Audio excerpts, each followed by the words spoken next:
हमारे देश में क्रिकेट बहुत ज्यादा पॉपुलर है और कभी कभार ग्राउंड पे खिलाड़ियों के बीच की कंट्रोवर्सी इसे और ज्यादा पॉपुलर बना देती है। गाइस, आपने क्रिकेट के ग्राउंड पे बहुत बार खिलाड़ियों को आपस में भिड़ते और उन्हें आपस में गाली देते या अपशब्द बोलते देखा होगा। लेकिन क्या आपको पता है कि एक खेल का टूर्नामेंट ऐसा भी है जहां पर खिलाड़ी आपस में एक दूसरे को गाली नहीं दे सकते।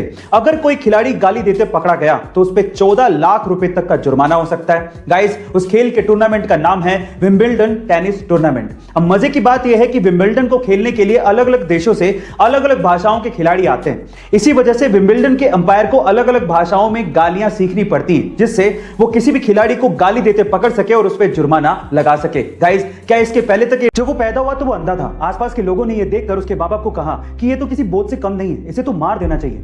अंधा होने की वजह से बमुश्किल उसे किसी स्कूल में एडमिशन मिला, लेकिन वो पढ़ने में बहुत होशियार था। 10th में 90% मार्क्स बनाने के बाद वो 11th में साइंस लेना चाहता था, लेकिन आंध्रा का कोई भी स्कूल उसे एडमिशन देने को तैयार ही नहीं था। कोर्ट में लड़ाई लड़ने के बाद उसे साइंस में पढ़ने को मिला।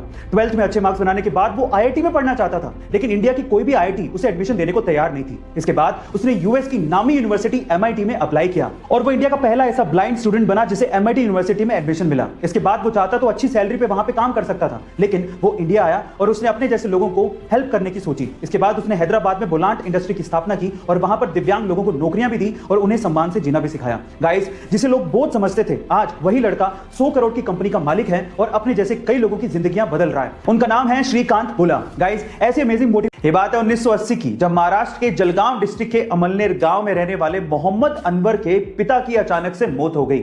उनकी मौत के बाद पीछे जायदाद में एक खेत था जिसे मोहम्मद अनवर के अलावा 3 भाइयों में बराबर से बांट दिया गया, लेकिन मोहम्मद अनवर ने उस जमीन के टुकड़े को 80,000 रुपए में बेच दिया और एक ब्रोकर सतीश शाह के कहने पर 10,000 रुपए विप्रो कंपनी में इन्वेस्ट कर दिए और 100 शेयर्स विप्रो कंपनी के खरीद लिए। 1980 में किया गया यह इन्वेस्टमेंट आज 40 साल बाद 1500 करोड़ रुपए में बदल चुका है, जिसमें से 200 करोड़ रुपए तो सिर्फ डिविडेंड के तौर पे मोहम्मद अनवर को मिले हैं। गाइस, ये है पावर इन्वेस्टमेंट की। तो आप किस चीज का इंतजार? गाइस, क्या आपने कभी नटेला खाया है?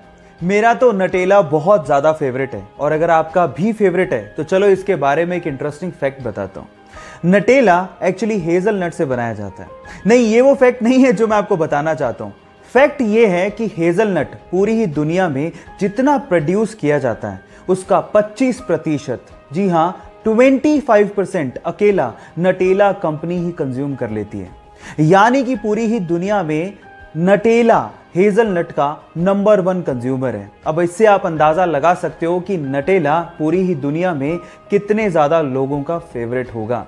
क्या आपको भी नटेला मेरे